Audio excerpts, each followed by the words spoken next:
vous allez découvrir dans cette capsule comment utiliser une formule.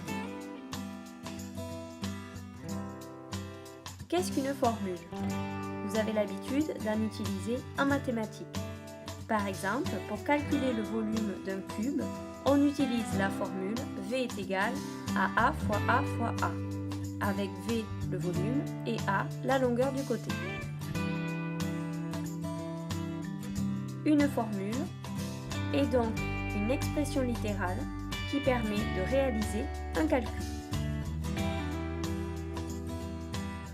Et comment utiliser une formule? Pour le calcul du volume du cube de côté 2 cm, il suffit de remplacer A par 2, ce qui fait 8 cm3. En effet, des centimètres fois des centimètres fois des centimètres équivaut à des centimètres cubes. Il suffit donc de remplacer les symboles des grandeurs par les valeurs correspondantes.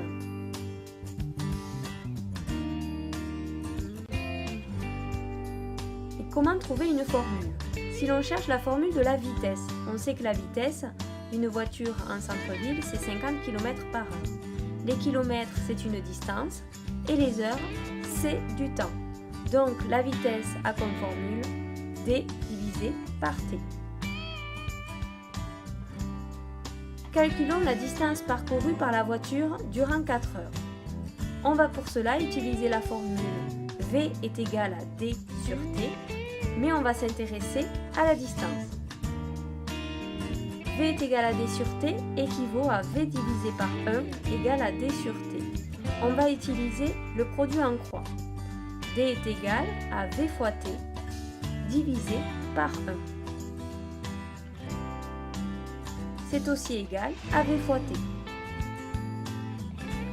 On calcule la distance. D est égal à V fois T. On remplace par les nombres. On vérifie les unités. Les kilomètres par heure fois des heures, ça fait bien des kilomètres. Donc la distance va être égale à 200 km. Si maintenant on souhaite calculer le temps pour effectuer 350 km, on va toujours utiliser la même formule. V est égal à D sur T, mais on va s'intéresser au temps. V est égal à D sur T équivaut toujours V sur 1 égal à D sur T. Et on va effectuer le produit en croix. Cette fois-ci, T est égal à D fois 1 divisé par V. C'est égal à D divisé par V. On remplace maintenant par les nombres correspondants. On vérifie les unités. Cela fait des kilomètres divisé par des kilomètres par heure. Et ça fait bien des heures. Le temps du parcours est égal à 7 heures. Dans tous les calculs que nous avons faits, nous avons utilisé la même rédaction. D'abord un titre, puis une formule, une application numérique, un résultat avec unité et une phrase de conclusion. En effet, tout calcul doit être rédigé. À vous de noter sur le cahier comment on rédige un calcul.